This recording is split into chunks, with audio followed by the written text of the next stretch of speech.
Damn, boy! This right here is a Dell Experience 1575-59, a gaming laptop that used to turn heads back in 2015. And guess what? I just picked it up for only $100. Not bad for something that's worth considered a bucket gaming powerhouse.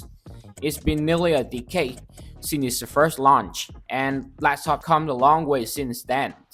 But the real question is, can this thing still hold in ground in 2025?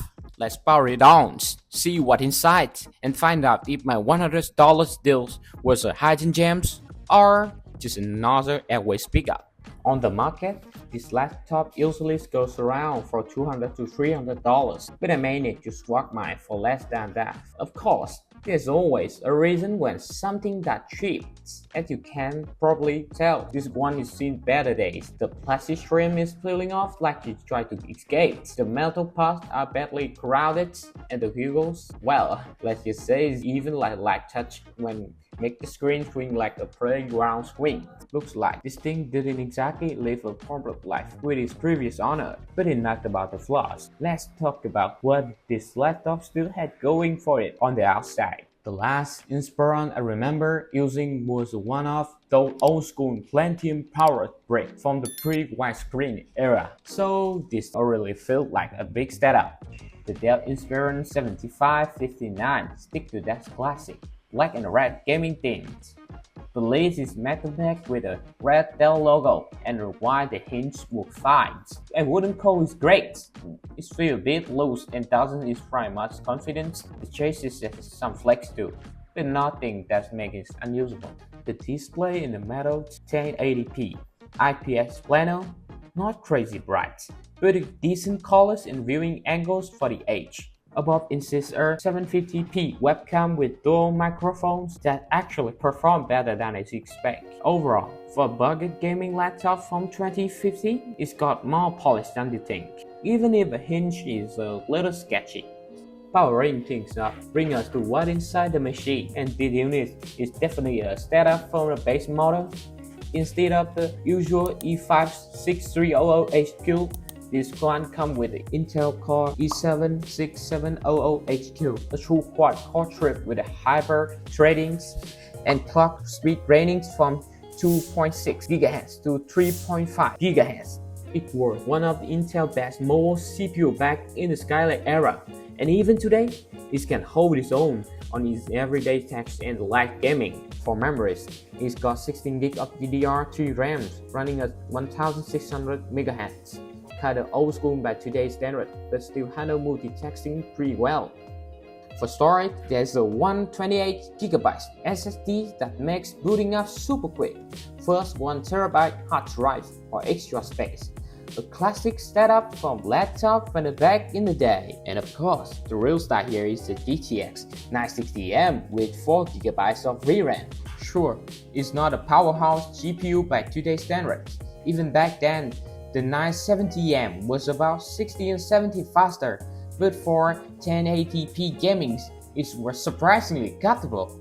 Titles like Tomb Raider 2013 or 33 could run smoothly at medium setting, and lighter games like League of Legends or CSGO easily hit triple digits FPS.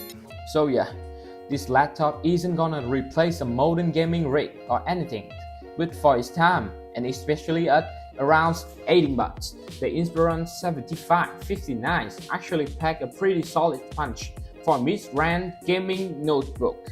You can totally breathe new life into this thing, and honestly, that's one of the best part about the Inspiron 7559. Even though it's almost 10 years old, it's still super upgrade friendly, which is kinda rare for a laptop from that era. Top up the bottom panel, you will find 2 RAM slots, an M2 slot from the SSD, and even a room for a 2.5-inch hard drive. So, with a small investment, maybe a faster SSD or a RAM belt, you can noticeably boost performance without breaking the bank. Sure, the GTX 960M isn't going anywhere and is always be a limiting factor by modern games. But for productivities like content creations and other or esports titles, the upgrade can turn this $100 laptop into generally usable machine in 2025. Trackpad. That's where things really start to fall apart. It's super inconsistent, sometimes way too sensitive, all the time it barely pick up your touch. Trying to make Percy's movement feel like drawing with a canyon of glass. And yeah, the big battery awesomes for the long sessions, but it's definitely adds some extra weight. The speakers, they are loud, but the kinds are thin. And that Intel 3160 Wi-Fi card, man, it's painfully slow, like a very quarter speed of what did you getting with the modern Wi-Fi. Alright, let's crack this thing open and check out the old drive. We're swapping it for ones that already got a few games on it, because hey, it's 2075 and I want to see if the old beast can still hang. Time to find out what it's really made of. Kicking things off with Little Legends at the lowest settings and full HD resolutions, the FPS sits around 30s most of the time. When it's moving around, it sometimes climbs past 40, even during big time fights. It stays pretty steady around 30s. No major frame drop or lag, sure. It's not high as I was hoping for, but honestly, for 10 years old CPU, that's about good as gets. And for the $100 I spent for these things, I really can't complain. Next up is another game from the same developer, Valorant. I'm running it on a low setting at full HD. In deathmatch, the FPS a bit better than Little Legends, usually around 40 to 60.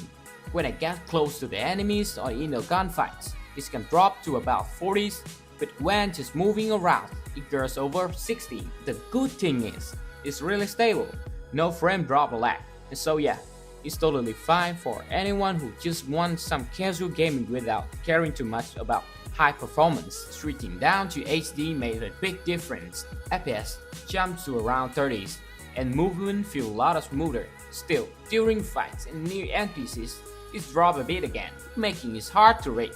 And yeah, you probably end up getting knocked out first. Moving on to Fortnite at the lowest settings and full HD.